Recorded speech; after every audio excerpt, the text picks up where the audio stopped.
Sir പരാതി ഉണ്ട് sir. പരാതിയാ? എന്ത് പരാതി? സാർ ഗൾഫിൽ പണി തരാമെന്ന് പറഞ്ഞ പണം വാങ്ങി പറ്റിച്ചു സാർ. എന്താണ് പരാതിക്കുള്ള കാര്യം? തെളിച്ച് പറ. സാർ ഇപ്പോൾ ഗൾഫിൽ യുദ്ധം നടക്കുവാണല്ലോ, അപ്പം അവിടെ ഇപ്പോൾ പണിയെടുക്കാൻ ആളില്ലാന്നും എമർജൻസി ആയി കുറച്ച് ആൾ വേണമെന്നും ഇരട്ടി ശമ്പളം തരാമെന്നും പറഞ്ഞു. ആകെ കടത്തിൽ മുങ്ങിയിരിക്കുന്ന അവസ്ഥയായതുകൊണ്ട് ഒന്നും നോക്കിയില്ല സാറേ. നാട്ടിലെടുക്കുന്ന പണിയായതുകൊണ്ട് അങ്ങ് സമ്മതിച്ചു. എന്ത് പണിയാ നാട്ടിലെടുക്കുന്നത്? എനിക്ക് കണ്ടത്തിൽ ചാലുകയറല പണി സാറേ. കണ്ട? അതിന് ഗൾഫിൽ എവിടെയാണ് കണ്ടം?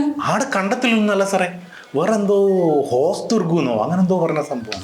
ഗൾഫിൽ ഹോസ്തുർഗോ? എവിടെ കണ്ടെത്തി?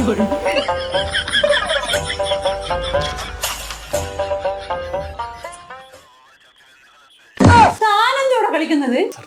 പിന്നെ എന്നാ സാർ അത് ഈലൂട്ടുള്ള ഈ കടല് ഇപ്പൊ ബ്ലോക്ക് ആവുമല്ലോ, അപ്പൊ ഈലൂട്ടൊരു ചെറിയൊരു ചാല് കീറാൻ വേണ്ടിട്ട് ആള് വേണമെന്നാ പറയുന്നത്. ഓ, ഹോർമോസ് കടലെടുത്ത് ബ്ലോക്ക് ആയതുകൊണ്ട് ഇപ്പുറത്തോട്ട് ഒരു ചെറിയ ചാല് കീറണം അല്ലേ? ബെസ്റ്റ്. നീ എങ്ങനെ ഇതിൽ പെട്ടത്? അത് വാട്സപ്പില് പിള്ളേരെ കമ്പനി ഗ്രൂപ്പില്. ഡോ, താൻ ആയിരിക്കുന്ന ആളെ കണ്ട? ആളൊരു മെക്കാനിക്കൽ എഞ്ചിനീയറാണ്. യുദ്ധത്തിന് ഉപയോഗിക്കുന്ന ഡ്രോണിന് പെട്രോൾ അടിക്കുന്ന പമ്പിൽ ജോലി തരാന്ന് പറഞ്ഞപ്പോ എണ്ണിക്കൊടുത്തിട്ട് ഇരിക്കുന്ന ഇരിപ്പാണ്.